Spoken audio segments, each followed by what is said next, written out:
নমস্কার, দেখছি রিপাবলিক বাংলার সঙ্গে রয়েছে আমি স্বর্ণালী। আর শুরু করছি সোজাসুজি স্বর্ণালী। আপনারা জানেন যে সোজাসুজি মানে সোজাসুজি পর্দাফাঁস, সোজাসুজি মুখোশগুলোকে টেনে হিচড়ে ছিঁড়ে ফেলা। আজ তেমনই পর্দাফাঁস করব যারা ডিপ স্টেট অর্থাৎ গুপ্ত রাষ্ট্র বলছে যাদেরকে, সেই ডিপ স্টেটের দালালি যারা করছে এপারে বসে ওপারে বসে, অর্থাৎ যারা বিদেশ থেকে পয়সা নিয়ে পয়সার বিনিময়ে দেশের বদনাম করছে ভারতে বসে, এবং একই সঙ্গে বাংলাদেশে জামাতিদের সাপোর্ট করছে। তারা কারা, কিভাবে আজ তাদের মুখোশগুলো খুলে গেল? কারণ আজ মোদি ট্রাম্পের মিটিং হওয়ার পর একটা বিষয় স্পষ্ট, এরপর যা সিদ্ধান্ত নেবেন নরেন্দ্র মোদিই নেবেন। ডোনাল্ড ট্রাম্প বা আমেরিকা কোনো সিদ্ধান্তের ক্ষেত্রে আর কোনো ইন্টারফেয়ার করবে না। সেক্ষেত্রে কাদের কাদের রাতের ঘুম নষ্ট হবে? শুধু বাংলাদেশের ইউনুসের একার না স্যার, এপারেও রয়েছে অনেকে, দেশেও রয়েছেন অনেকে যারা দিনের পর দিন মুখে সেকুলারিজমের মুখোশ পরে এই ডিপ স্টেট এবং ইউনুসের জামাতিদের দালালি করে যাচ্ছে। ঘুম কাটবে এবার, ঘুম উড়ে যাবে এবার এদেরও। গতকালই সোজাসুজি স্বর্ণালীতে সোজাসুজি পর্দাফাঁস করে দিয়েছিলাম যে বাংলাদেশে কি পরিমাণ মিথ্যের চাষ হচ্ছে। চাষ আবাদ হয় আগে শুনেছিলাম, এখন দেখছি সেখানে মিথ্যের চাষ হয়। প্রতিদিন নতুন নতুন করে গল্প তৈরি হয়। টাকা আসে কোত্থেকে? এত গল্প তৈরির টাকা, শুটিং করার টাকা, বিপ্লব করার টাকা, মিথ্যে মিথ্যে বিক্ষোভ দেখানোর টাকা কোথা থেকে আসে? বিদেশ থেকে আসে। কিন্তু বিদেশ থেকে টাকা তো আর আসবে না, কারণ এখন এই মুহূর্তে আমেরিকা রয়েছে ট্রাম্পের হাতে। আর ট্রাম্প তো আর জো বিডেন নয় যে ডিপ স্টেটের মধ্যে দিয়ে টাকা, ইউএসএড এর টাকা চলে আসবে সোজা জামাতিদের ব্যাংক অ্যাকাউন্টে। সেখানে জামাতিরা নিজেরা যা খুশি তাই করবে, তছনছ করবে বাংলাদেশকে, আর তারপর সেই টাকার কিছু অংশ পাঠিয়ে দেবে ভারতের কিছু সাংবাদিকের মুখোশ পড়া কিছু দালালদের, যারা আসলে আমেরিকার টাকা জামাতিদের থেকে নিয়ে তাদের হয়ে লিখতে শুরু করে বাংলাদেশে কি ভীষণ বিক্ষোভ চলছে, খুনি হাসিনার বিরুদ্ধে গর্জে উঠেছে বাংলাদেশের ছাত্র সমাজ, এই সমস্ত ভুলভাল জিনিসপত্র লিখে বেড়ায়। প্রত্যেকের জন্য বড় দুঃসংবাদ, কারণ ডোনাল্ড ট্রাম্পের সঙ্গে নরেন্দ্র মোদীর বৈঠকের পরে ডোনাল্ড ট্রাম্প স্পষ্ট বলে দিয়েছেন এরপর যা সিদ্ধান্ত নেওয়ার, এই ডিপ স্টেটের দালালি যারা এতদিন পর্যন্ত করে এসেছে, এই সমস্ত জামাতিদের দালালি যারা করে চলেছে, জামাত এবং জামাতের দালাল, তাদের জন্যই চরম বার্তা। এরপর যা সিদ্ধান্ত নেওয়ার নরেন্দ্র মোদী একাই নেবেন। কোনো সিদ্ধান্তের ক্ষেত্রে, কোনো পদক্ষেপের ক্ষেত্রে আমেরিকা কোনো রকমের ইন্টারফেয়ার করবে না, অর্থাৎ কোনো পদক্ষেপের মধ্যে বাধা হয়ে দাঁড়াবে না আমেরিকা। ভারত যেটা ঠিক করবে মনে করবে সেটাই হবে। অথেপ বিপদ বাড়ল, বিপদ ইনফ্যাক্ট বেড়েই গিয়েছিল। যেভাবে কোথাও আমরা ধরে ফেলেছি সাজানো গোছানো একটা আয়না ঘরকে, সেই মুহূর্ত থেকে বিপদটা অনেক বেশি বেড়ে গেছে। নাটকের দিন শেষ, যাত্রাপালা, সিনেমা শুটিং সবের দিন শেষ। গতকাল আমি সোজাসুজি দেখিয়েছিলাম আপনাদেরকে, যাদের মনে নেই তাদের জন্য আরও একবার আমি রিপিট টেলিকাস্ট করে বলে দেব যে এই গোটা আয়নাঘর নামক যে যাত্রাপালাটা বাংলাদেশের ইউনুস সরকার করছে, এবং আমাদের দেশে যৎসামান্য কিছু জামাতি দালাল যা জামাতের থেকে টাকা পয়সা নেই সেগুলোকে নিয়ে তবা তবা করছে, তার মধ্যে কতখানি জল মেশানো রয়েছে, মানে পুরোটাই জল, দুধ কিছুই নেই। গোটাটাই সাজানো গোছানো একটা সেট, ঠিক যেরকম সিনেমার আগে সেট তৈরি হয়, সিরিয়ালের আগে সেট তৈরি হয়, ঠিক সেরকম কারি কারি টাকা খরচ করে একটা যাত্রাপালার সেট তৈরি করেছিল মোহাম্মদ ইউনুস।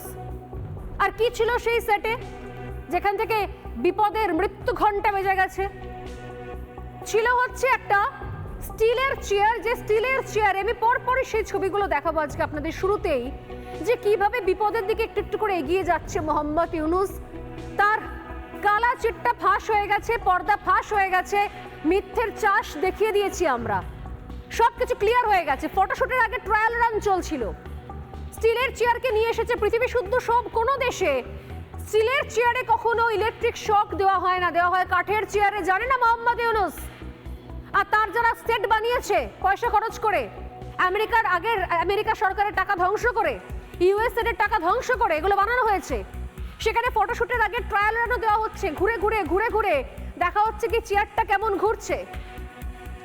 শুধু তাই নয়, দেওয়াল দেখবেন চকচকে দেওয়াল, পরিষ্কার ঝকঝকে, 1 ইঞ্চি ধুলো নেই, 1 ইঞ্চি কালো ঝুল নেই, যেটা নাকি হচ্ছে গুম ঘর, আয়না ঘর, সেখানে চকচকে রং করা দেওয়াল।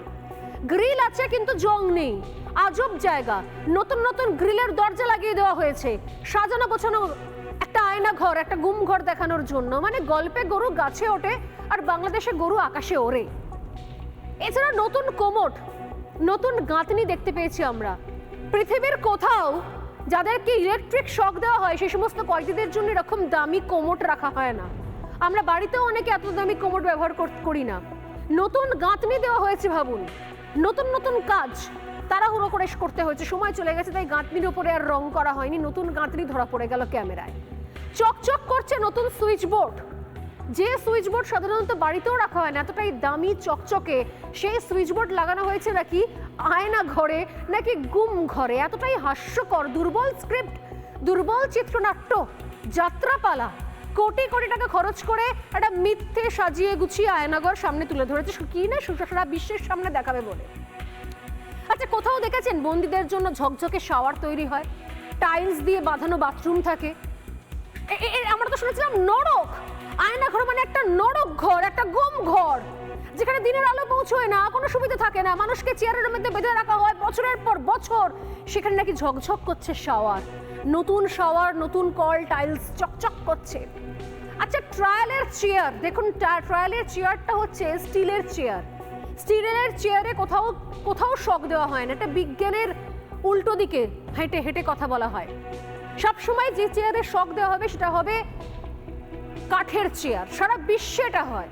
এখানে এরা গাধার মতো একটা স্টিলের চেয়ার নিয়ে বসিয়ে দিয়েছে। আচ্ছা, চিমনি দেখুন, নতুন চিমনি, একটা চিমনি নয়, কোনো কোনো ঘরে দেখুন ডাবল ডাবল চিমনি। মানে শেখ হাসিনা কি মহান, কি উদার যে উনি নাকি বন্দীদের জন্য ডাবল ডাবল চিমনি রেখে দিতেন যাতে ভেতরের গরম হাওয়া বাইরে বেরিয়ে যায়। হাস্যকর। কোনো দেশের কোনো সরকার যদি বন্দীদেরকে রাখতে চায় নরক যন্ত্রণায়, সেরকম ডাবল ডাবল চিমনি রাখবে, নতুন নতুন চিমনি রাখবে, নতুন করে ঝকঝকে করে দেওয়াল রং করিয়ে রাখবে।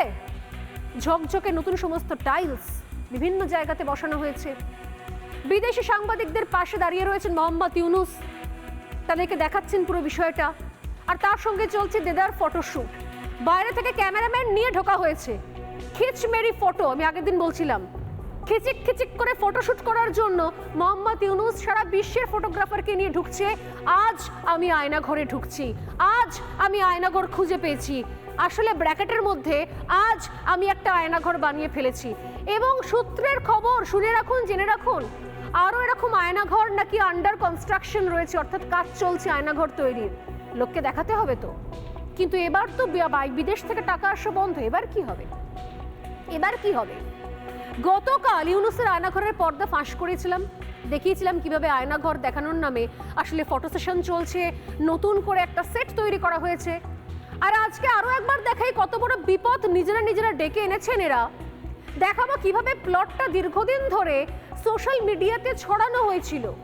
ভাবুন, কত টাকা মানুষের থাকলে, বিদেশ থেকে কত টাকা এলে সোশ্যাল মিডিয়াকে ধরে, সোশ্যাল মিডিয়াকে টাকা দিয়ে এই সমস্ত ভুয়ো জিনিস ছড়ানো হয়, কিভাবে গুজব ছড়ানো হয়, কিরকম ভাবে ছড়ানো হয়েছিল চলুন দেখাই। দেখাবো হচ্ছে সোশ্যাল মিডিয়াকে একটা ঘর দেখানো হয় সোশ্যাল মিডিয়াতে। সেই ঘরের ছবি এই মুহূর্তে আমার কাছে আছে এবং আমরা ফ্যাক্ট চেক করেছি। এই ঘরকে বলা হচ্ছিল আয়নাঘর। এই মুহূর্তে আমি দেখাচ্ছি, এই ঘরটা নাকি আয়নাঘর ছিল। এটা সোশ্যাল মিডিয়াতে ছড়ানো হয়েছিল দিনের পর দিন ধরে। কারণ আপনারা জানেন যে সোশ্যাল মিডিয়ার যারা মালিক তারাও আসলে ডিপ স্টেটের একটা অংশীদার, এবং তাদের সঙ্গে ইউনুস ঘন্টার পর ঘন্টা বক্তব্য কথা বলে, মিটিং করে, এবং পয়সার বিনিময়ে এই ধরনের ছবিগুলোকে ভাইরাল করা হয়েছিল। একটা টিকটক অ্যাকাউন্ট ভিডিও ভাইরাল হয়েছিল সেই অ্যাকাউন্টে।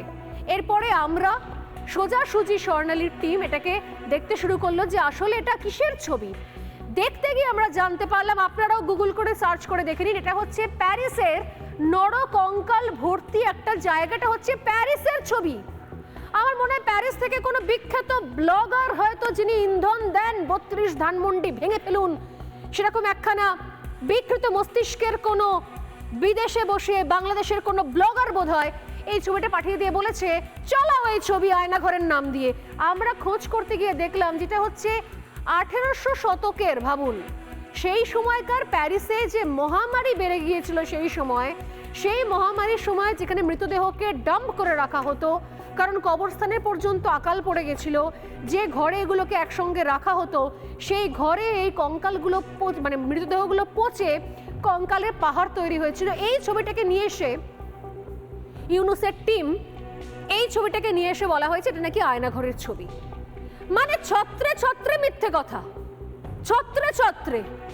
কারা রয়েছে আমার জানতে ইচ্ছে করে, প্যারিসে বসে আছে, ফ্রান্সে বসে আছে, কোন কোন বাংলাদেশের সেই সমস্ত জামাতের দালাল যারা টাকা দিয়ে বাংলাদেশকে উত্তপ্ত করে, অশান্ত করে, ওখান থেকে বসে বসে এই ধরনের গরম গরম ভাষণ দেয় আর ভুলভাল ছবিগুলোকে নিয়ে ইউনুসকে বলে যে ভাই ইউনুস এগুলোকে ভাইরাল করো, যা টাকা লাগে সব টাকা তো চলে আসছে, আমেরিকার আগের সরকার সব টাকা পাঠিয়ে দিচ্ছিল, এগুলোকে ভাইরাল করো। আরো একটা পর্দা ফাঁস করলাম আজকে। নানা ধরনের কন্টেন্ট দেখার জন্য লাইক করুন, শেয়ার করুন আমাদের ফেসবুক পেজ, সাবস্ক্রাইব করুন আমাদের ইউটিউব চ্যানেল। পাশাপাশি অন্যান্য ব্রেকিং নিউজের জন্য অবশ্যই চোখ রাখুন রিপাবলিক বাংলায়।